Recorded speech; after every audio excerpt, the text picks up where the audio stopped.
Hello everyone, welcome to our channel. যারা Facebook অ্যাপসের নতুন আপডেট পেয়েছেন তারা আর আগের সেটিংস থেকে ফেসবুক আইডি ডিঅ্যাক্টিভেটের অপশনস পাচ্ছেন না। সেটিংস কিছুটা পরিবর্তন হয়েছে। চলুন দেখে নেই কীভাবে নতুন আপডেট অনুযায়ী ফেসবুক আইডি সাময়িক সময়ের জন্য ডিঅ্যাক্টিভেট করতে হয়। তবে নতুন সেটিংসের পাশাপাশি যারা এখনও আপডেটটি পাননি তারাও কিভাবে ফেসবুক আইডি ডিঅ্যাক্টিভেট করবেন সেটিও দেখিয়ে দিব। প্রথমেই ফেসবুকে প্রবেশ করবেন।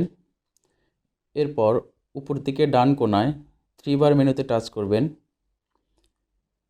এরপর নিচের দিকে স্ক্রল করলে একদম শেষের দিকে সেটিংস অ্যান্ড প্রাইভেসি নামের অপশনস পাবেন, সেখানে টাচ করবেন। তখন সেটিংস অ্যান্ড প্রাইভেসির নিচেই সেটিংস অপশনস পাবেন, এখানে টাচ করবেন। এরপর এরকম একটি ইন্টারফেস পাবেন, এখানে অ্যাক্সেস অ্যান্ড কন্ট্রোল লেখার উপর টাচ করবেন। এরপর ডিঅ্যাক্টিভেশন অ্যান্ড ডিলিশনের এখানে টাচ করবেন। এরপরই ডিঅ্যাক্টিভেট অ্যাকাউন্ট অপশনসটি পাবেন। এখন চলুন দেখে নেই যারা এখনও নতুন আপডেট পান নাই তারা কিভাবে এই ডিঅ্যাক্টিভেট অ্যাকাউন্ট অপশনসটি পাবেন। তবে কিছুদিনের মধ্যে সবাই নতুন আপডেট সেটিংসটি পেয়ে যাবেন। প্রথমেই ফেসবুকে প্রবেশ করবেন আগের মতোই। এরপর উপর দিকে ডান কোণায় 3 বার মেনুতে টাচ করবেন। এরপর নিচে স্ক্রল করে সেটিংস অ্যান্ড প্রাইভেসিতে টাচ করবেন।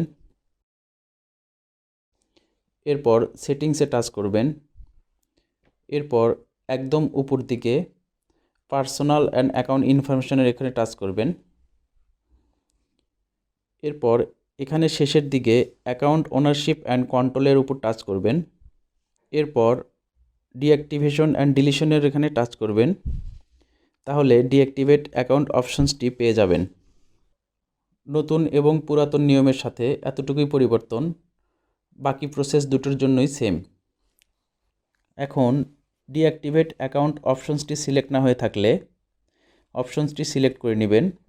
এরপর কন্টিনিউ টু অ্যাকাউন্ট ডিঅ্যাক্টিভেশনের এখানে টাচ করবেন। এরপর কন্টিনিউয়ে টাচ করবেন। এখানে ফেসবুকের পাসওয়ার্ড দিয়ে কন্টিনিউয়ে টাচ করবেন।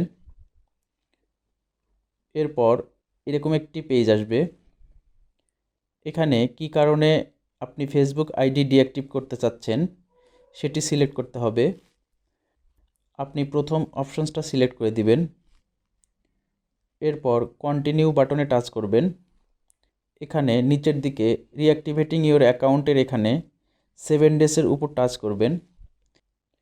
এখানে আপনি পছন্দ মতো অপশনস দিয়ে দিতে পারবেন, তাহলে ওই টাইম অনুযায়ী আইডিটি অটোমেটিক রিঅ্যাক্টিভেট হবে। আর যদি অটো রিঅ্যাক্টিভ না করতে চান এবং নিজের ইচ্ছা মতো রিঅ্যাক্টিভ করতে চান সেক্ষেত্রে ডোন্ট রিঅ্যাক্টিভেট অটোমেটিক্যালি সিলেক্ট করে নেবেন। এরপর কন্টিনিউ টাচ করলে ফেসবুক আইডিটি সাময়িক সময়ের জন্য ডিঅ্যাক্টিভেট হয়ে যাবে। এরপর আপনি যখনই ইমেল বা ফোন নম্বর এবং পাসওয়ার্ড দিয়ে লগ ইন করবেন তখনই ফেসবুক আইডিটি রিঅ্যাক্টিভ হয়ে যাবে। আমাদের চ্যানেলে নতুন হয়ে থাকলে সাবস্ক্রাইব করতে ভুলবেন না। Thanks for watching.